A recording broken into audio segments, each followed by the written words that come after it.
Por si tenéis curiosidad con el tema del momento, David Broncano, con la revuelta en televisión española, ha vuelto a ganar al hormiguero de Pablo Motos. Pablo Motos ha sacado un 18% de la audiencia y la revuelta de David Broncano, ese programa tan denostado en principio por la derecha española, incluso en el Congreso de los Diputados, ha sacado un 20%, segundo día consecutivo que el programa de Broncano pasa por delante del hormiguero. Algunos estarán rabiando bastante, concretamente aquellos que sacaban las fotografías de David Broncano y de Silvia Ucharrondo en el Congreso de los Diputados para criticar que era un gasto público, que no iba a haber nadie. Bueno, pues se van a tener que comer seguramente sus palabras. Vamos a hablar en el programa de hoy también sobre Donald Trump. Ya sabéis que tuvo un debate con Kamala Harris y resulta que muchas de sus respuestas completamente delirantes, acusando de marxista, diciendo que los inmigrantes comen perros y demás, las justificaciones, vais a alucinar, tienen mucho que ver con cosas que ha dicho Ayuso. Vamos a comparar efectivamente a Donald Trump y Ayuso y da un poco de miedo, pero hay más similitudes que diferencias. Por desgracia, vamos a hablar también de cómo la Fiscalía ha puesto también en el punto de mira al juez Peinado. Se le complican las cosas al juez que está llevando adelante la investigación, la pseudo-investigación de Begoña Gómez, de la mujer del presidente del gobierno. Y al final vamos a ver también un vídeo bastante desagradable del líder mediático de Desokupa. Líder mediático, político, lo que sea, que literalmente ha amenazado a periodistas con desvelar dónde van al colegio sus hijos. En fin, algo completamente delirante. Hoy es jueves 12 de septiembre. Broncano ha vuelto a ganar en audiencias y esto es Clave Barroso. Estás escuchando Clave Barroso, un podcast de Alan Barroso. Muy buenas a todos y a todas. Hay algunos que habrán amanecido mejor que otros, seguramente, como os decía al principio, por el asunto de la revuelta de David Broncano, que día tras día pues parece que confirma que se puede hacer televisión de otra manera, que la televisión pública no está muerta y que aquellos que asocian pues programas solamente aburridos o que no ve nadie a la televisión pública, pues igual deberían ir cambiando un poco de tercio, porque se está demostrando que la televisión pública se puede hacer muy buena televisión y que además sea líder. Ya no les pasa por las mañanas con Televisión Española, con La Hora de la 1, con Silvia Ucharrondo y Marsala, y ahora también les está pasando por la noche con el señor Broncano y su programa de La Revuelta. Lo siento, por todos los agoreros que simplemente, antes incluso de ver cómo empezaba el programa, ya estaban diciendo que sería un fracaso porque era algo ideológico de la Moncloa. En fin, lo de siempre. Hablan mucho, después la realidad les da un sopapo y ahora silencio. Por supuesto que sí. Y fueron ellos, además, los que se inventaron esta competencia, esta competición entre el hormiguero y La Revuelta. Podrían haber sido dos programas que coexistieran sin ningún problema. Pero ¿qué pasa? Que ellos lo pusieron encima de la mesa, esa competencia absurda, y ahora pues se la tienen que comer, se tienen que comer sus consecuencias. Este vídeo no iba de esto. En el canal de Alan Barroso Clip vamos a hablar un poco más largo y tendido sobre esto, un análisis un poco más pormenorizado de los números. Si queréis verlo podéis ir para allá, pero en el vídeo de hoy, aquí vamos a hablar de qué pasa con Donald Trump y Ayuso, por qué se parecen tanto en sus declaraciones. Y me diréis, hombre, Alan, tampoco se parecen tanto, literalmente. Donald Trump ha dicho que los inmigrantes comen perros y gatos. Bueno, que no me creéis. Bueno, seguramente alguien se lo ha perdido. Pero para eso estamos aquí. Para recordar este tipo de barbaridades. ¿Pero se parecen en esta barbaridad? No, cuidado. Ayuso, evidentemente... Bueno, de momento, no ha dicho que los inmigrantes comen perros y gatos.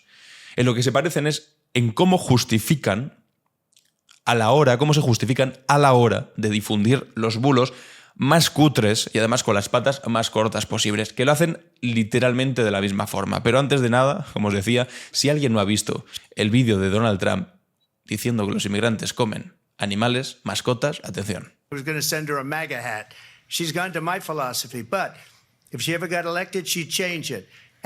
Dice que si alguna vez la eligen, cambiará sus ideas y sería el final de su país. En este primer corte vamos a ver una cosa que antes de comer perros y gatos, identifica tal vez todavía de una manera más cercana a Ayuso con Donald Trump. Y es que cuando se queda sin argumentos, que es desde el primer momento del debate, soltó lo siguiente. Es una marxista. Todo el mundo sabe que es una marxista. Ahora dice, su padre es un marxista. Es un profesor marxista de economía. y le ha enseñado muy bien. Solamente hay que ver la cara de Kamala Harris diciendo, pero este tipo ¿de qué habla? Y después dice que llegan muchísimos inmigrantes, millones y millones. En apenas 30 segundos ha sido capaz de decir, es una marxista y su padre también es un marxista. Y además a nuestro país llegan millones y millones de personas. Y mientras tanto Kamala Harris tiene que escuchar como este tipo, que es un completo indocumentado y que algo me apostaría yo a que Donald Trump no sabe demasiado bien qué es ser marxista. No tiene demasiada idea sobre marxismo, desde luego. Pero todo aquello que le suena, bueno, pues como aquí, ¿no? Todo lo que te suene diferente a lo que tú piensas, para ti es socialcomunismo, amigo. Ahí va, ¿no? Una de las primeras comparaciones, seguramente. Aquí tenemos a Isabel Díaz Ayuso con su famoso y archirreconocido comunismo o libertad. Bueno, pues ahora voy a cambiar el lema de campaña y pasará a llamarse comunismo o libertad. Y eso sí, España me debe una, que hemos sacado a Pablo Iglesias de la Moncloa.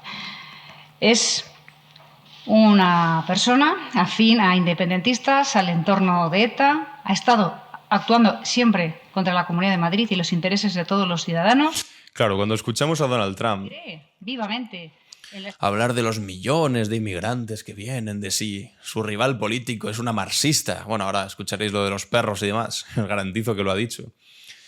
Decimos, no, es que Donald Trump, ¿cómo es Donald Trump? En Estados Unidos hay una política que, ¿cómo es la política en Estados Unidos? Claro, pero tú después escuchas lo que pasa en España. Escuchas a esta señora hablar del entorno político de ETA, de destruir España, comunismo o libertad, que por cierto, es un eslogan que literalmente está utilizando Donald Trump. Dijo hace no demasiado que estas elecciones en Estados Unidos, del próximo noviembre, era una elección entre communism or freedom. Es decir, comunismo o libertad, una elección entre si queréis comunismo o queréis libertad. Literalmente es lo mismo, la misma internacional ultraderechista que en Estados Unidos dice las tonterías que dice Trump.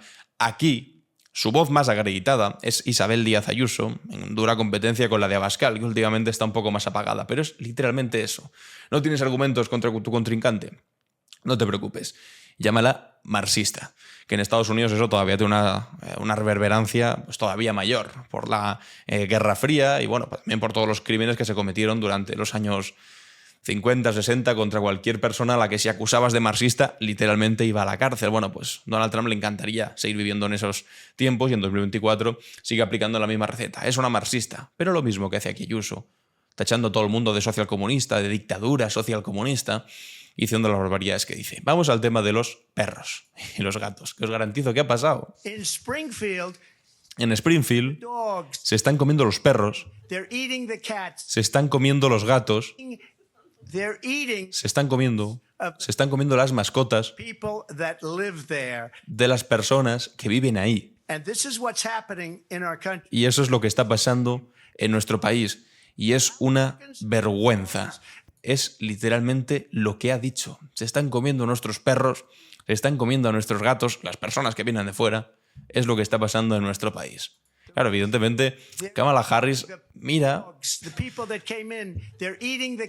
ríe, porque también os digo, yo no sabría cómo reaccionar también en un debate presidencial de la importancia que tiene un debate presidencial en los Estados Unidos. Es una institución por sí misma, los debates presidenciales. Y tú tienes enfrente a un tipo que en lugar de hablarte de cosas, no sé, con sentido, contundentes, anda que no se pueden decir cosas, te está diciendo que si los inmigrantes comen perros y gatos y que se comen a nuestras mascotas. Claro, ¿qué pasa? Bueno, pues que también os digo, aplauso. Y ojalá en nuestro país tuviésemos un poco más de esto por los moderadores que cuando dijo esto Trump le contestaron lo siguiente. Quiero clarificar ahora que estás trayendo aquí a la conversación Springfield. ABC News le hemos preguntado a ABC News y nos ha dicho que no hay reportes creíbles de que haya mascotas que hayan sido dañadas o básicamente comidas por la comunidad migrante. Y esto, lo importante no es tanto el fact-check, que es como evidente, ¿vale? No, tengo que decirte que hemos contactado, que también es alucinante, que haya que contactar con Springfield, con las autoridades de Springfield, para que nos confirmen si en Springfield hay inmigrantes comiendo o no perros y gatos. La cosa es la respuesta que da el señor Trump, que es ahora lo que vais a entender, la relación pura y dura que tiene con Ayuso, a la hora de justificar por qué ha soltado ese bulo.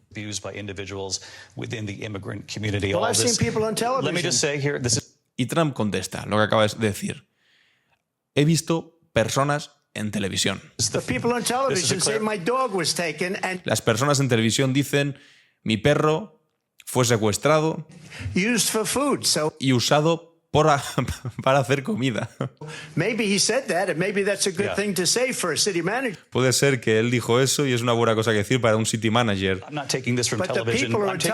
Pero la gente en la televisión está diciendo eso. Es decir, que frente a un fact-check en directo del moderador del debate que te dice, mire, Donald Trump, usted puede decir lo que quiera, puede decir misa, pero es que hemos hablado incluso con las autoridades de Springfield y es que están diciendo que nadie se ha comido ninguna mascota. Y dice Donald Trump, bueno, eso no es lo que he escuchado yo en televisión. Y ya está. O sea, frente a un argumento sólido que va a las fuentes, que dice, oiga, pues es que esto no ha ocurrido, que está diciendo usted, es mentira. Donald Trump dice, no, pero sí yo lo he visto en televisión. ¿A qué os suena esto? Bueno, pues ya os lo digo. Esto suena, para empezar, vamos a ir primero con Ayuso, porque Feijóo también tiene el suyo. Para empezar con Ayuso, cuando le preguntaron esto en Antena 3. ¿De dónde se saca que el gobierno ha invitado a 250.000 mauritanos a España? ¿De dónde se saca que el gobierno ha invitado a 250.000 mauritanos ilegales? Habría que añadir España, que es lo que dijo. Mauritanos ilegales, es decir, 250.000 inmigrantes ilegales. ¿Qué contesta Ayuso? Los titulares de todos estos días en distintos medios de comunicación.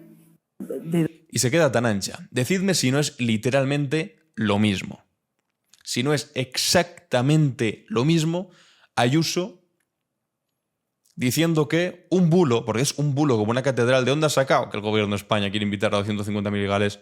De los titulares, de los medios de comunicación. No es lo mismo que escuchar al señor Trump cuando le preguntan, oiga, pero es que ¿esto de dónde lo ha sacado? De los animales que comen, o sea, de las mascotas, perdón, de las mascotas que comen los inmigrantes. Dice, de la televisión, de los titulares, de los medios de comunicación. Es literalmente lo mismo. Te pillan con las manos en la masa con un bulo y tú lo que haces, en lugar de pedir perdón o retractarte, continuar ahí.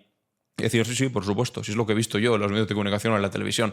Pero es que no tenemos suficiente con Ayuso. En este caso, a Feijóo también se le contagió un poco este asunto. Acordaos, ¿no?, de la infame entrevista que tuvo en Televisión Española con Silvia Echorrondo, en la que básicamente, pues, Silvia Echorrondo le rebatió.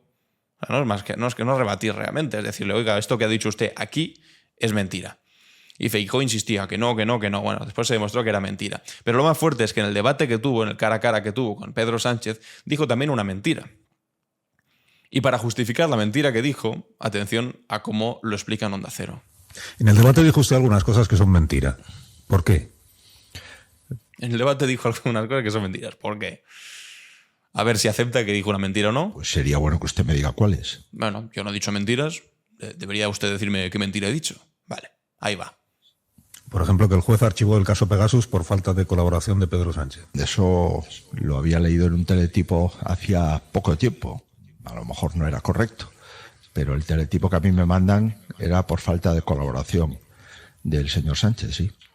Eso lo he leído en un teletipo que a mí me mandan. Igual no es cierto, pero yo lo leí en un teletipo, que es una forma tal vez más viejuna de decir exactamente lo mismo que ha dicho Ayuso antes o que ha dicho Donald Trump. Donald Trump ha dicho, no, yo lo he visto en la tele. Ayuso ha dicho, no, yo lo he leído en los titulares de los medios de comunicación. Y Feijóo está un poco más chapado a la antigua, dice, no, yo lo he leído en un teletipo que me llega. Habéis visto que son tres caras de la misma moneda. Una moneda con tres caras, existen. En este caso, una moneda de la mentira y tres tipos diciendo, no, la tele, los teletipos, los titulares de los medios. Básicamente, ¿para qué? Para esconder sus mentiras. No es que lo hayas leído en un sitio, no es que lo hayas visto en un sitio. Es que estás mintiendo de manera flagrante y te han pillado con las manos en la masa. Y para escabullirte, pues dices que lo has leído, lo has visto, lo has escuchado en otro sitio, para, de alguna manera, pues, sacarte de encima la mentira. Pero es que esto es ridículo. Esto es ridículo. Y como os decía, por desgracia, pues no es que haya una distancia demasiado grande entre lo que hemos escuchado de Trump y estos dos tipos al mismo tiempo. Pero cuidado que hay más todavía. They have abortion in the 9th month. Dice que ellos tienen, refiriéndose a un estado donde gobierna la peligrosa izquierda, los demócratas, el aborto hasta el 9º mes. Sí, efectivamente. Hasta cuando el niño va a nacer. E incluso después llegó a decir, bueno, es que hay estados donde gobiernan los demócratas en los que incluso se puede abortar después de que el niño haya nacido. They have abortion in the 9th month. They even have, and you can look at the governor of West Virginia, the previous governor of West Virginia. Incluso tienen en West Virginia. But the governor before, he said the baby will be born and we will decide what to do with the baby. El bebé nacerá y nosotros decidiremos qué hacer con el bebé después de que haya nacido. We'll execute the baby. O sea que podrán ejecutar, dicho así, al bebé. Literalmente. Dice, hay aborto hasta el 9º mes e incluso después de nacido se podrá ejecutar al bebé. Esto evidentemente es mentira. En ningún país del mundo, en ninguno, se puede abortar al 9º mes, a no ser que sea un aborto natural, evidentemente, pero no forzar un aborto, obviamente. Y al mismo tiempo es todavía más absurdo plantear la posibilidad de que incluso después de nacido se podría ejecutar al bebé, pero le da igual. Porque si dice esto y plantea esta exageración, puede permitirse, por una parte más baja, pues prohibir el aborto. Si te dice que no, que el aborto es permitido hasta los 9 meses, igual lo que te puede hacer es prohibirlo siempre, a no ser que sea en un caso médico extremo, no sé qué. ¿Y eso es la práctica que implica? Pues ya sabéis, que incluso aquellas personas que han sido víctimas de violencia sexual tengan que tener el hijo de la persona que las agredió en un primer momento. O sea, auténticas locuras que nos hacen sentir que vivimos en una película distópica como el cuento de la criada o algo del estilo.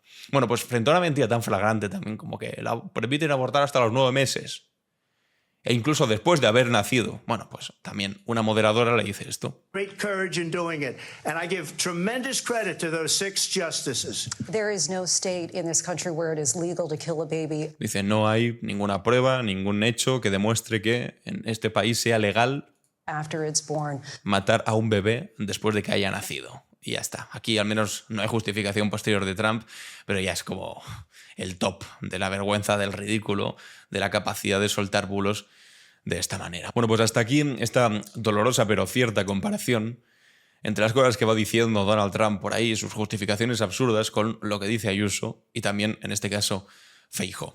Vamos a avanzar y vamos a ver qué es lo que está ocurriendo con la Fiscalía, qué está pasando con el juez Peinado y qué está pasando con el caso Begoña Gómez, porque las cosas van avanzando poco a poco. Lastra, en el que pide al Tribunal Superior de Justicia que admita a trámite la querella que presentó la Abogacía del Estado en representación de Pedro Sánchez contra el juez Peinado. Dice que no estamos ante una discrepancia jurídica que pueda resolverse en el sistema de recursos, sino que podría tratarse de una decisión arbitraria e injusta y, por tanto, constitutiva del delito de prevaricación. Sobre todo se refiere la Fiscalía a esa decisión del magistrado de llamar a Pedro Sánchez con la condición de marido de Begoña Gómez y no como presidente del Gobierno en esa causa. Eso motivó que la declaración tuviera que ser presencial y no por escrito. A ver, porque Almudena Lastra está diciendo que cree que debe admitirse esa querella contra el juez Peinado, esa querella del presidente del Gobierno, de Pedro Sánchez. Almudena Lastra es una fiscal, ¿es la que se enfrentó al fiscal general del Estado por el asunto del novio de Ayuso? Sí, es la fiscal superior de Madrid, efectivamente, y lo que le pidió al fiscal general del Estado, Álvaro García Ortiz, es que le diera por escrito esa orden de facilitarle los correos que había intercambiado la defensa de Alberto González Amador con el fiscal de caso, en el que reconocía esos delitos y buscaba un acuerdo de conformidad. Finalmente fue la fiscal provincial, Pilar Rodríguez, que podría acudir como testigo al Tribunal Supremo, la que facilitó esa información y después esa información se publicó en una nota de prensa con esos correos que ya se habían publicado anteriormente, además, en los medios de comunicación. Es decir, para aclararlo todo un poco, que es un poco lío todo esto. Resulta que la Fiscalía ha apoyado la querella que le ha puesto Pedro Sánchez al juez Peinado por prevaricación. No es la primera, seguramente tampoco sea la última. Le han puesto ya 3 querellas por prevaricación. Querellas de verdad, ¿eh? No como las que presentaba Manos Limpias basada en recortes de prensa y ya está. Querellas de verdad, querellas serias. Ahora resulta que la Fiscalía apoya, por lo menos una de ellas, la querella que le puso Pedro Sánchez por el asunto de que le obligó a que tuviese que entrar el juez Peinado a Moncloa para recibir una declaración que a todas luces no iba a tener que ocurrir según la ley y no ocurrió, solamente se utilizó para grabar un vídeo que en algún momento, tarde o temprano, porque ya se lo han dado a las partes, aparecerán medios de comunicación, que era el interés que tenían desde el primer momento. Ahora resulta que la derecha lo que está diciendo, y por eso es importante la segunda parte de lo que hemos escuchado, está diciendo que la Fiscalía, si apoya esta querella, es porque la Fiscalía depende del gobierno de Pedro Sánchez y es socialcomunista, etcétera, etcétera. Dicen, ojo, que es que la fiscal que está apoyando este asunto, que está apoyando la querella, lo hace como fiscal independiente. ¿Por qué? Se preguntarán algunos. Bueno, porque en el caso de un desmentido que hizo el fiscal general del Estado, al que, por cierto, yo apoyo porque desmintió una noticia falsa que se publicó en la portada del Mundo que había filtrado el jefe de gabinete de Ayuso, Miguel Ángel Rodríguez, diciendo que el novio Ayuso pues, era inocentísimo y que todo era una conspiración de la agencia tributaria, y el fiscal general del Estado dijo, oiga, no. Bueno, pues esta misma fiscal que ahora apoya esta querella resulta que está en contra de que el fiscal general del Estado desmintiese esa información que se había publicado en El Mundo. Para simplificarlo todavía más, que esta fiscal que está apoyando ahora la querella no es precisamente la más complaciente con el gobierno. Porque si no, al fiscal general del Estado le habría dejado o habría aceptado que hiciese ese desmentido contra las mentiras que había desvelado Ayuso. Que insisto, menos mal que se hizo, pero no es precisamente eso. Pero les da igual un poco a la derecha, ¿no? Si tú te pones del lado de Pedro Sánchez, aunque sea desde la Fiscalía, entonces ya es que eres directamente socialcomunista. Y después estos son los mismos que hablan de desprestigio de las instituciones. O que la izquierda lo que hace es rebajar el respeto por las instituciones. Bueno, pues cada vez que hay alguna decisión que no les parece bien a ellos, entonces empiezan a decir de todo. ¿Recordáis a González Pons hablando del Tribunal Constitucional como el cáncer del Estado de Derecho? Bueno, pues lo dijo. Y son pues, el tipo de cosas que dicen cada vez que alguien no les da la razón. Este es el titular. La Fiscalía pide investigar al juez Peinado por prevaricar en la citación de Sánchez como testigo. En el diario.es dicen, la Fiscalía ha pedido al Tribunal Superior de Justicia que admita a trámite la querella que la Abogacía del Estado, claro, es que todavía se tiene que admitir a trámite, en nombre de Pedro Sánchez presentó contra el juez Juan Carlos Peinado por prevaricación. El Ministerio Público entiende que citó a declarar como testigo al presidente del Gobierno sin motivar jurídicamente su conveniencia y pide que el Tribunal Superior de Justicia abra diligencias contra él para saber si sus decisiones en la causa en la que investiga Begoña Gómez responden a una finalidad ajena al proceso. El escrito lo firma la fiscal superior de la Comunidad de Madrid, Almudena Lastra, esta señora que os he estado diciendo ahora.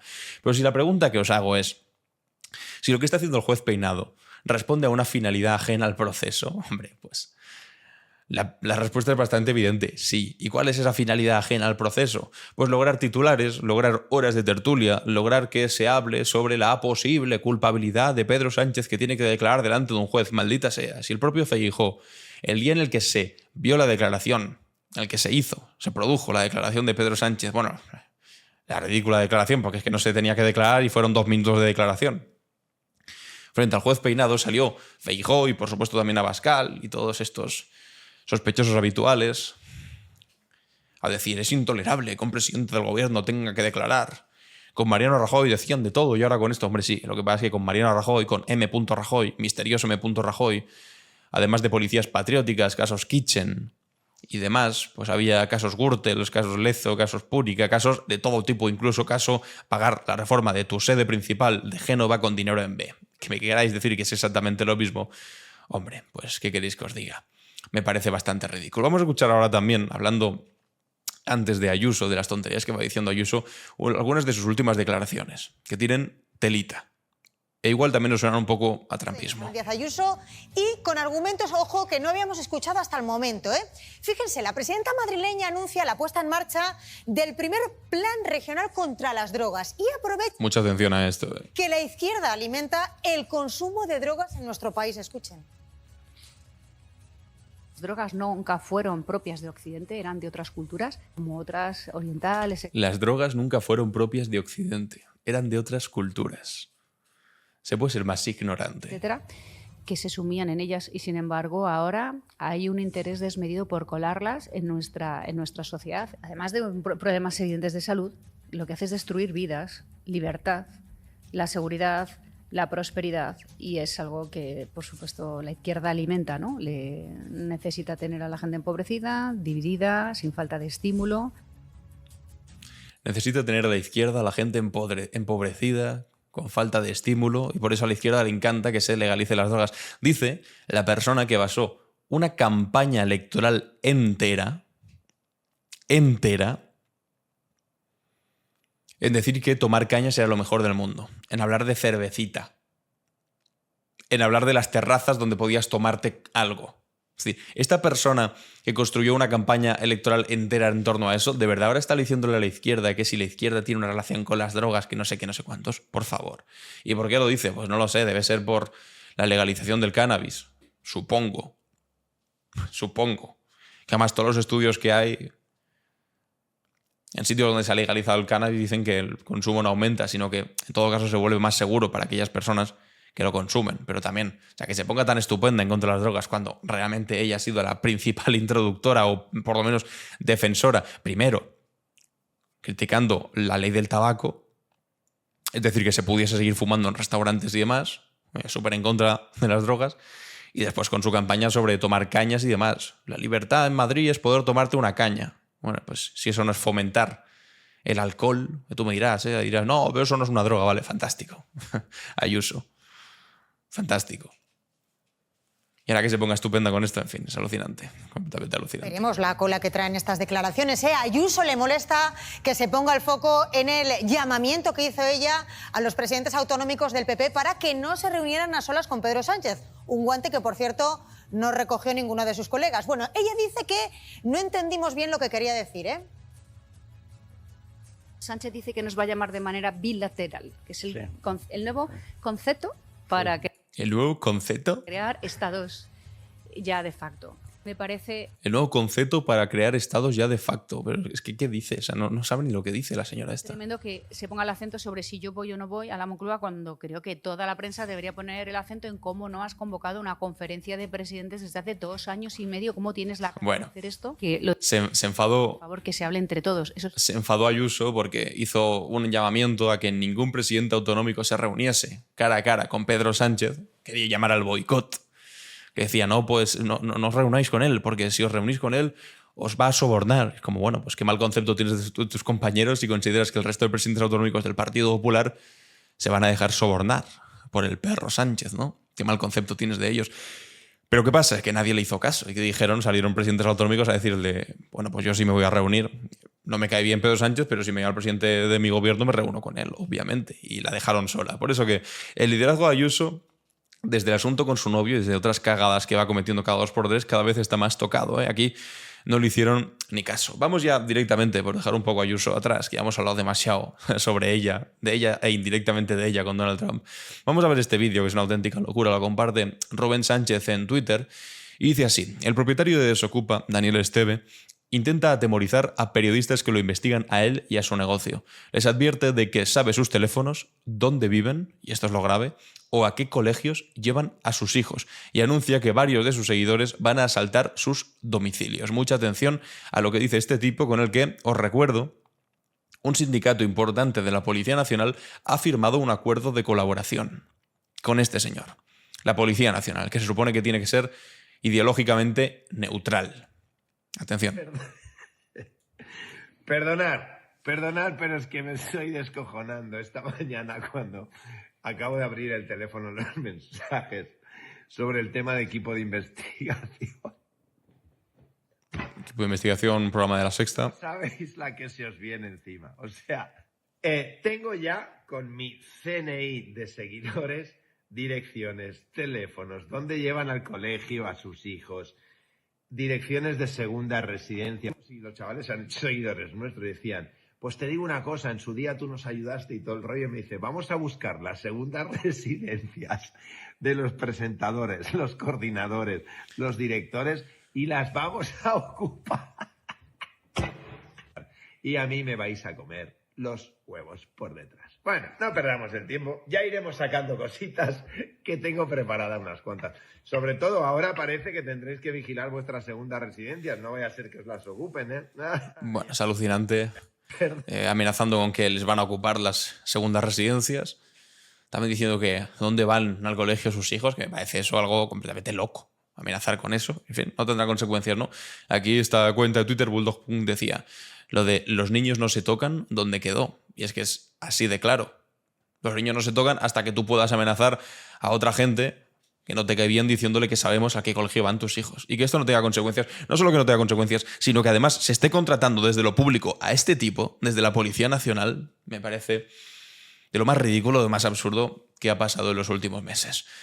En fin, hasta aquí el apartado de repaso de noticias del día, que ha habido bastante telita, y ahora vamos, como siempre, a la cápsula del tiempo. ¿Qué es lo que ocurrió un día como hoy? La cápsula del tiempo, en Clave Barroso. Bienvenidos y bienvenidas a la cápsula del tiempo. Hoy es 12 de septiembre y vamos a ver las cosas que pasaron un día como hoy en la historia. Retrocedamos primero hasta el 12 de septiembre de 1913, cuando nació una leyenda que desafiaría no solo récords atléticos, sino también los prejuicios más arraigados de su época. James Cleveland Owens, mejor conocido como Jesse Owens, vino al mundo en Oakville, Alabama, en el seno de una familia afroamericana que luchaba contra la pobreza y la discriminación. 23 años después, el mundo sería testigo de uno de los momentos más icónicos en la historia del deporte y la lucha contra el racismo. El escenario: los Juegos Olímpicos de Berlín de 1936. El contexto: una Alemania nazi en pleno auge, donde Adolf Hitler y su régimen promovían teorías de superioridad racial y utilizaban el evento deportivo como una plataforma de propaganda. Hitler había llegado al poder en 1933 y en solo 3 años había transformado a Alemania en un estado totalitario. Las leyes de Nuremberg de 1935 institucionalizaron la persecución de judíos y otras minorías. En este ambiente de odio y supremacismo, los Juegos Olímpicos se presentaban como una oportunidad para Hitler de demostrar la supuesta superioridad de la raza aria. Pero Jesse Owens tenía otros planes. En un giro que parecía sacado de un guión de Hollywood, este joven atleta afroamericano se alzó con 4 medallas de oro en los 100 metros, 200 metros, salto de longitud y relevos 4x100. Sus victorias no solo fueron hazañas deportivas, sino además un poderoso mensaje contra el fascismo y el racismo que se extendía por Europa. La leyenda cuenta que Hitler se negó a felicitar a Owens, aunque el propio atleta luego desmintió eso afirmando que el Führer le había saludado con un gesto desde lejos. Lo que es indiscutible es el impacto de sus victorias. Owens se convirtió en un símbolo de resistencia contra el nazismo y en un héroe para millones de personas en todo el mundo. Sin embargo, la historia de Owens no termina en ese podio olímpico. Su regreso a Estados Unidos fue un doloroso recordatorio de que, incluso para un campeón olímpico, la realidad del racismo, también en Estados Unidos, seguía siendo abrumadora. Es una ironía cruel, pero Owens tuvo que entrar por la puerta trasera del hotel donde se celebraba un banquete en su propio honor. A pesar de su triunfo olímpico, Jesse Owens tuvo que trabajar como asistente de gasolinera y llegó a competir contra caballos en exhibiciones para ganarse la vida. Esta realidad cruda ilustra las profundas raíces del racismo sistémico en la sociedad estadounidense de la época. No era simplemente una cosa de la Alemania de Hitler. Owens llegó a comentar: «Volví a mi país natal, después de todos los triunfos, y no pude montar en la parte delantera de un autobús. Tenía que ir en la parte trasera».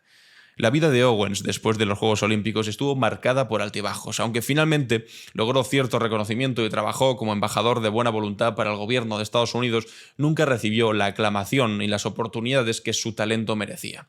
Su lucha contra el racismo continuó hasta su muerte, en 1980, dejando un legado que inspira a atletas y activistas hasta el día de hoy. La historia de Jesse Owens nos recuerda que el deporte puede ser un poderoso vehículo para el cambio social, pero también que los logros individuales, por impresionantes que sean, no son suficientes para desmantelar sistemas de opresión profundamente arraigados. Su vida es un testimonio tanto del poder del espíritu humano como de la persistencia de la injusticia racial. Avancemos ahora hasta el 12 de septiembre de 1977. Imagina un país dividido por líneas raciales donde la mayoría de la población vive bajo un sistema de opresión legalizada. Este era el panorama de Sudáfrica bajo el régimen del apartheid.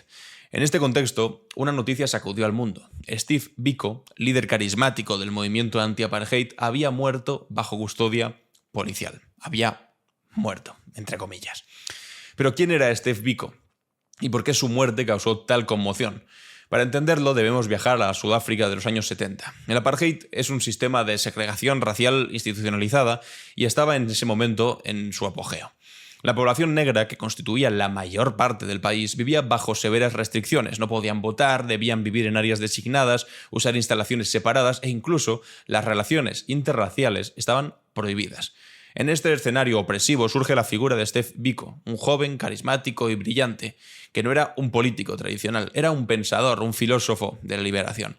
Fundó entonces el movimiento de la conciencia negra, una filosofía que buscaba despertar el orgullo y la autoestima en la población negra sudafricana.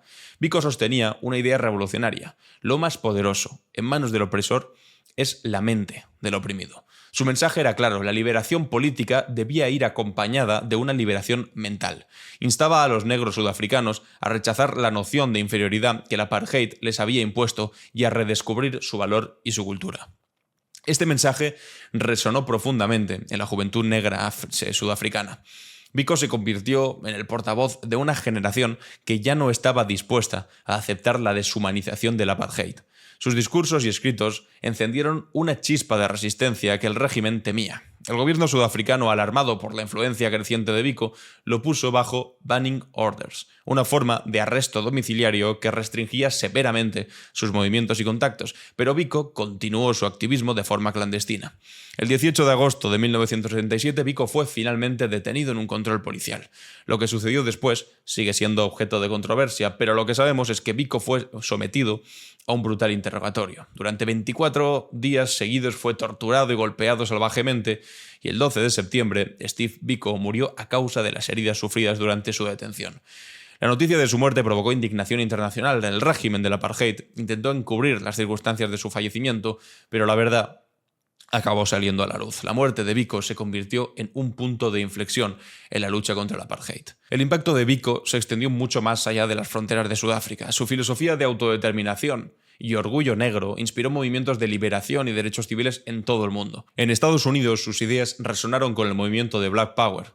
Hoy, casi medio siglo después de su muerte, las enseñanzas de Biko sobre la descolonización mental y la autoafirmación siguen siendo relevantes. Movimientos contemporáneos como el Black Lives Matter encuentran inspiración en su legado. Su visión de una sociedad verdaderamente igualitaria y justa sigue siendo un faro para activistas y pensadores progresistas de todo el mundo. La historia de Steve Biko nos recuerda que las ideas tienen poder, que las palabras pueden ser tan peligrosas para un régimen opresivo como cualquier arma. Nos enseña que la verdadera liberación comienza en la mente y que el primer paso hacia la justicia es reconocer nuestra propia dignidad y humanidad. Y avancemos ahora, por último, hasta un pasado algo más reciente. El 12 de septiembre de 2015, la política británica experimentó un giro significativo hacia la izquierda con la elección de Jeremy Corbyn como líder del Partido Laborista. Corbyn, un veterano diputado conocido por sus posiciones de izquierda y su activismo, llegó al liderazgo con la promesa de devolver al partido a sus raíces socialistas. Su elección fue vista como una reacción al giro centrista del laborismo bajo Tony Blair y una respuesta a las políticas de austeridad implementadas por el gobierno conservador. Corbyn abogaba por la renacionalización de los ferrocarriles y servicios públicos, la abolición de las tasas universitarias y una política exterior menos intervencionista. El liderazgo de Corbyn estuvo marcado, eso sí, por controversias y divisiones internas en el partido. Su posición sobre el Brexit, las acusaciones de antisemitismo dentro del partido por defender a Palestina y las críticas a su estilo de liderazgo fueron desafíos constantes. A pesar de lograr un resultado sorprendentemente bueno en las elecciones del 2017, Corbyn finalmente llevaría al partido a una derrota en 2019. Sin embargo, el impacto de Corbyn en la política británica no puede subestimarse. Su liderazgo revitalizó la base del partido, atrayendo a cientos de miles de nuevos miembros, especialmente de jóvenes. Además, muchas de sus políticas, inicialmente consideradas radicales e imposibles como la nacionalización de los servicios públicos y la inversión masiva en infraestructura verde, han ido ganando terreno, por fortuna, en el discurso político mainstream en Reino Unido. Tras la derrota de 2019, el Partido Laborista experimentó un cambio significativo bajo el liderazgo de Keir Starmer, que es el actual primer ministro. Starmer, elegido en 2020 como líder de los laboristas, ha llevado al partido hacia una posición más centrista, más hacia la derecha respecto a Jeremy Corbyn, distanciándose de las políticas más izquierdistas que habían tenido este anterior líder. Este giro ha sido visto por muchos como un intento de recuperar los votantes moderados que se alejaron del partido durante la era de Corbyn. La estrategia de Keir Starmer, parece haber tenido, algunos frutos recientemente. En una serie de elecciones locales y parciales, además de las últimas elecciones generales, los laboristas han arrasado sobre los conservadores, pero es arrasar. Estas victorias han sido interpretadas como un repudio, sobre todo al gobierno conservador, plagados de escándalos y crítico por su manejo de la economía y los servicios públicos. Y sobre todo, seguramente se puede explicar esta gran victoria del laborismo por una completa inutilidad de los conservadores durante estos últimos años. Pero en lugar de hablar de las cosas que hablaba Jeremy Corbyn, Starmer ha enfocado su mensaje político en competencia económica, reforma gradual de servicios y estabilidad política, lejos de las propuestas algo más ambiciosas de Jeremy Corbyn, que seguramente, si hubiese sido líder ahora, también habrían ganado por la torpeza del Partido Conservador. Esta evolución del Partido Laborista de los últimos años ha generado debate dentro de la izquierda británica, porque mientras algunos celebran el pragmatismo de Starmer y su aparente capacidad para desafiar a los conservadores en las urnas, otros lamentan lo que ven como un abandono de los principios socialistas que Corbyn intentó y consiguió durante un tiempo revivir. Y hasta aquí, amigos y amigas, la cápsula del tiempo de hoy. Vamos con nuestra clave internacional. ¿Qué pasa en el mundo? La clave internacional. Bienvenidos y bienvenidas a Clave Internacional. Hoy nos sumergimos en 3 historias que sacuden el panorama político global, desde las turbulentas aguas de la política venezolana hasta los ecos del autoritarismo en Perú y los malabarismos políticos que está viendo en Francia. Comenzamos nuestro recorrido, una vez más, en Venezuela, donde el drama político sigue su curso con un nuevo acto que parece ya sacado de un guión conocido y lamentablemente fallido. El Partido Popular en España, en un intento de revivir estrategias que ya se demostraron contraproducentes, ha propuesto que el gobierno reconozca a Edmundo González como presidente electo de Venezuela. Esto recuerda peligrosamente al fiasco de Juan Guaidó, un episodio que no solo falló en lograr un cambio democrático en Venezuela, sino que además complicó aún más la ya delicada situación política del país. La propuesta del Partido Popular, sorprendentemente aprobada en el Congreso español con los votos del Partido Nacionalista Vasco, no solo ignora las lecciones del pasado, sino que también pasa por alto la posición cautelosa y actual de la Unión Europea. Es crucial recordar que el reconocimiento prematuro de líderes políticos sin un consenso internacional sólido puede tener consecuencias devastadoras, no solo porque no solamente exacerba las tensiones internas del país en concreto, sino que también puede socavar los esfuerzos diplomáticos en curso y dificultar aún más, si cabe, la búsqueda de una solución pacífica y democrática, que es lo que hace falta ahora. El presidente, esto en respuesta a lo que ha ocurrido, el presidente del Parlamento venezolano, Jorge Rodríguez, ha respondido a esta situación con una dureza previsible, por otro lado, pidiendo la ruptura de relaciones diplomáticas y comerciales con España. Incluso ha llegado a sugerir que se suspendan los vuelos entre ambos países. Esta reacción, aunque pueda parecer extrema y exagerada, subraya lo delicado del momento y los riesgos de acciones unilaterales en el escenario internacional. Nos recuerda que las decisiones tomadas en los parlamentos de países lejanos pueden tener repercusiones muy reales y potencialmente dañinas para las relaciones internacionales y, lo que es más importante, para la vida cotidiana de los ciudadanos.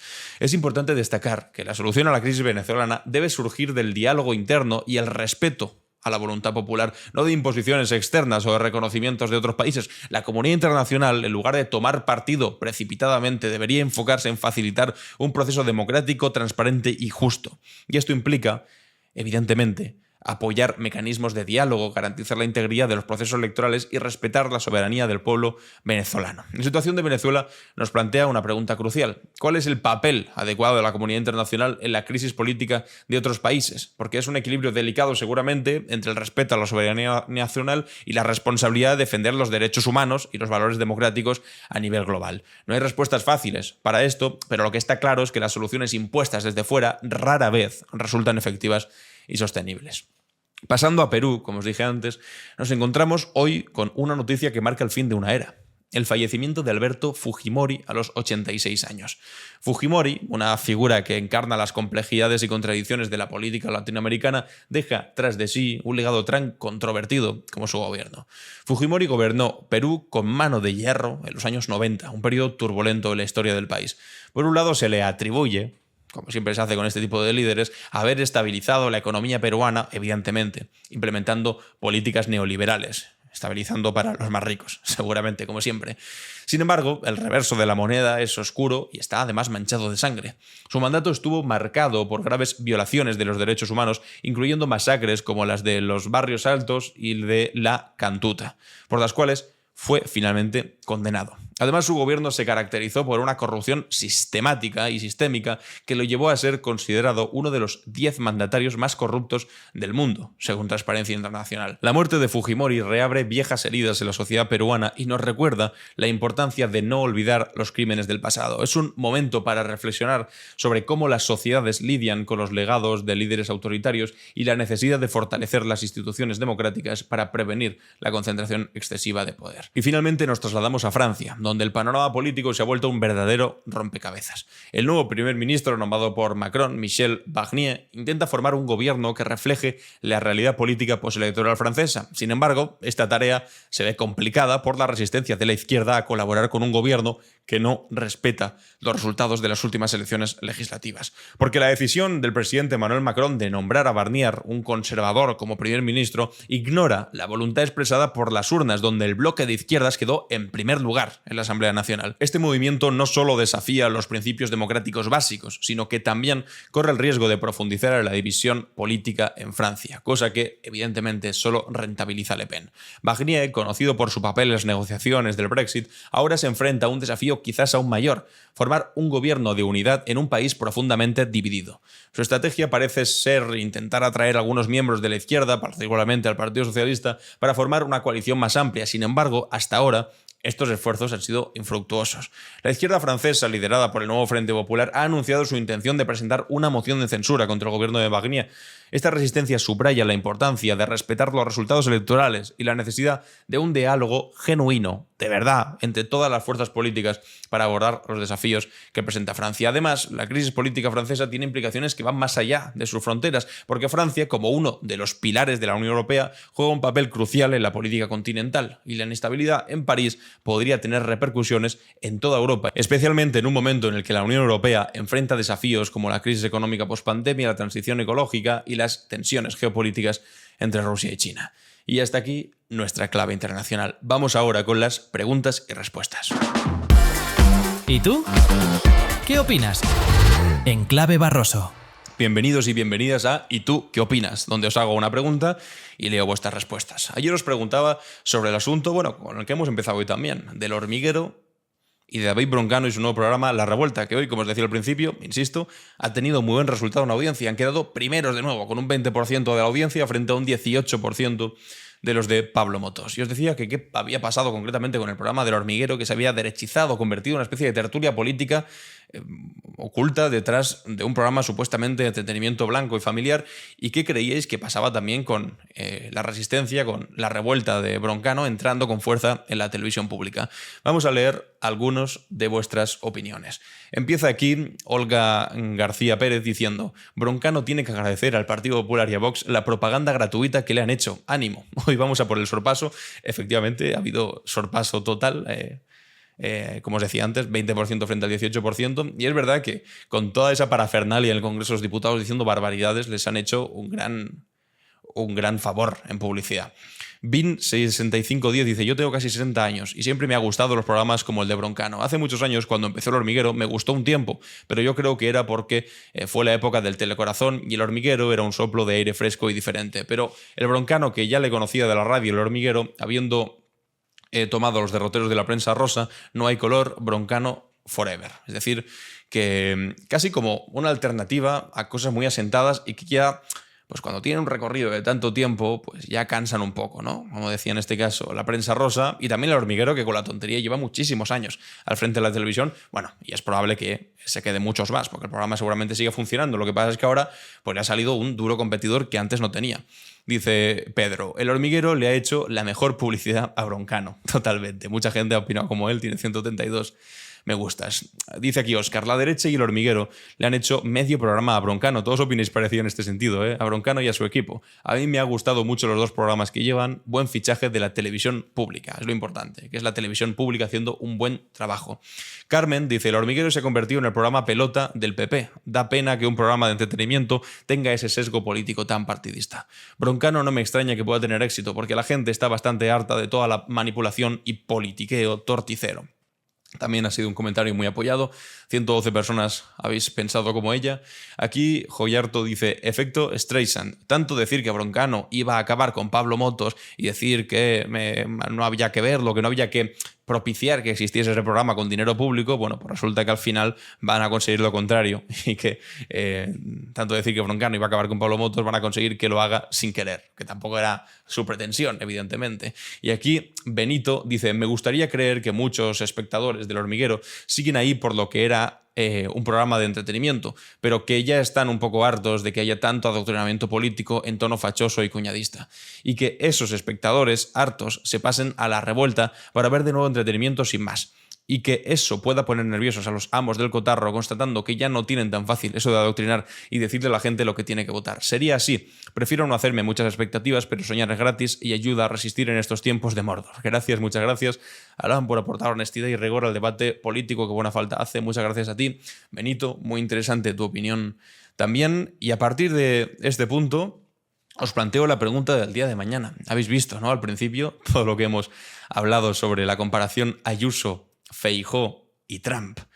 ¿Qué es lo que creéis de Donald Trump que tiene también la política española? Tanto Ayuso como Feijóo como el señor Abascal. ¿Qué es lo que hemos incorporado, por desgracia, a nuestro quehacer político diario de lo peor de la política estadounidense? Os leo en los comentarios. Y hasta aquí, amigos y amigas, ha llegado esta edición de Clave Barroso del día 12 de septiembre. Nos vemos mañana con algo más. Ya estamos a punto de terminar esta segunda semana de Clave Barroso. Muchas gracias por estar aquí. Soy Alan Barroso y esto es Clave Barroso.